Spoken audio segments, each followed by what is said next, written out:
here I am again. I think I skipped a day or two, but better late than never. So today is Tuesday, March the 4th, 2025. It's about, 5:45 in the evening. I had to go, I got a storage unit and had to go pay my storage unit bill, and I had to leave early to go do that. So I got a little time to kill.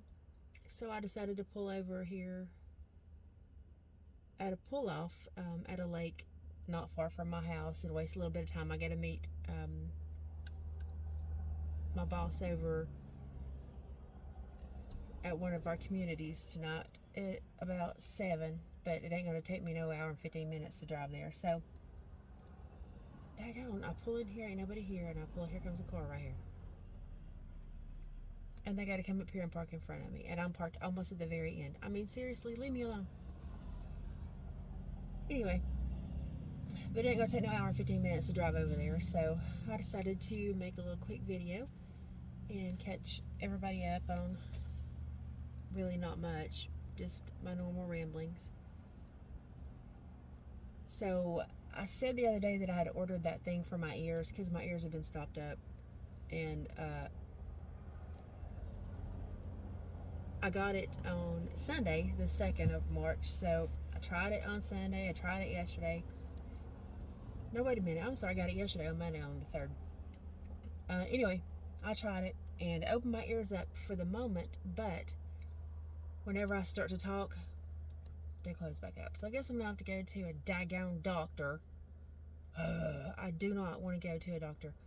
I'm the absolute world's worst about wanting to go see a doctor for anything, because I feel like if you go to a doctor and you're fine, whenever you leave, there's 14 things wrong with you, and the next thing you know, you're dead. I know that's old-fashioned or whatever, and I'm not an anti-doctor person. I just don't like to go to the doctor because I don't want to know what's wrong. If I'm fine, I'm fine. And that's just the way I've always kind of been. But I guess I'm going to have to go to the doctor and get my ears fixed. So I was listening to some music earlier, and I was noticing that a lot of these, like the old school country and stuff like that, people always make fun of it and be like, oh, there's a tear in my beer, and my horse ran off with my puppy dog and my baby doll and all that. And there's some that's like that, but there's so much good music, and all of it tells a story. And even there's not even old country. I was listening to the last song that Toby Keith ever wrote. He wrote it for that movie The Mule with Clint Eastwood, and it's called Don't Let the Old Man In. And there's a line in the song, and he says, ask yourself, how old would you be if you didn't know the day you were born? And I was like, wow, that's like deep. I mean, how old am I? If I didn't know when I was born, how old would I be? I think I would probably be like 38 if I didn't know how old I was. That's how I feel, which is good because that's younger than I am now, but that's really deep. That's something to really think about.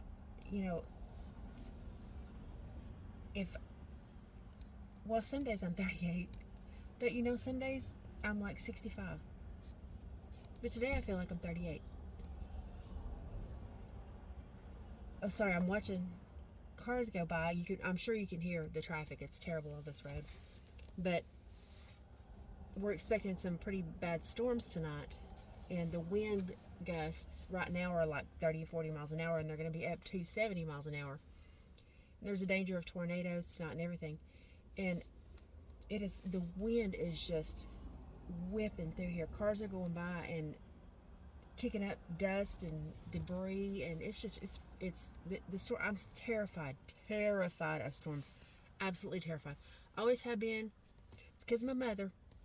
It's her fault, and I'm straight up blaming her for this one because, excuse me, my great grandmother, my Granny White, was terrified of storms, and she instilled that in my grandmother, my mama's mama, Mama Lane, and my mother in turn instilled that in me, who I have in turn unfortunately instilled that in at least my youngest daughter. The other two are not so much, but my youngest daughter, she's like me. She's afraid of storms.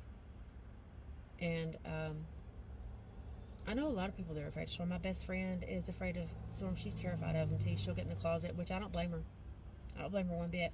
I'm hoping that she's in Nashville right now. She's at some training for her job, but I'm hoping that tonight she's got somewhere that she can hide, because the storms are going to be across the whole entire state, and it's going to be heavy winds. I needed to be sure and text her and tell her she's got this, because she's got this. I mean, I've lived this long, and the storms ain't got me yet. And if it's my time to go, it's my time to go, and I'm ready.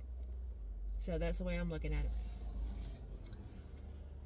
But the wind is what gets me, and I'm not afraid of the thunder and the lightning. It's the wind that always gets me. And there's big, tall, white oak trees in the front yard at the house. And when I say tall, I'm talking like these trees are probably 85 to 100 feet tall. They've been there for over 100 years. They're really tall. And so the branches at the top are always falling and hitting the roof. The roof is metal, and when they fall, they're like bang, bang, clang. And there's one widowmaker that's just hanging on for dear life. It's broke. It's about this big around at the base of it, and it broke off and it fell, and it's laying kind of like this on another branch, and the other branch got a hold of it like that, and it's got a hold of that branch like this. But one of these days, that sucker's coming down. Luckily, it's not going to fall on the house when it does come down, because the way that the branch that it fell on, like here's the house right here, and the branch is out this way. So, or like it's over here. The front of the house is right here, the branch is over here. So it's not going to fall on the house. But still, if somebody or something was underneath that branch and that thing fell on their head, you are D-E-D, dead. That's from a movie. I know how to spell dead. But I guess everybody just be safe tonight. If you're in Tennessee or Mississippi or Alabama, Georgia, Louisiana, Texas, Arkansas, probably even Oklahoma is going to get some of this too. And I think it's going to go past us. So hopefully it'll lessen before it hits Carolinas. And then it goes on out to sea. And I hope West Virginia and Kentucky and Virginia don't get any. But hoping it'll lessen before it gets to us, because it's not supposed to be here until like 11. Of course, the bad storms are always at night. We all know that. But I hope that everybody is safe tonight, takes cover, and stay in the house. And that's the reason I'm hoping that all our people that are at work can get to work and get her done and get home. And because it's supposed to start about 11, and we got some people that are not done until midnight sometimes. So I'll be watching them and on my little dashboard thing, making sure everybody's good. Anywho, that's it for today. I will, if I update tomorrow, I'll let you guys know if I made it through the storm and what happened and all that stuff, or tomorrow or the next day. Hopefully tomorrow. Anyways, I hope you have a good evening, and be safe, be careful, have a good day, and I'll talk to you soon.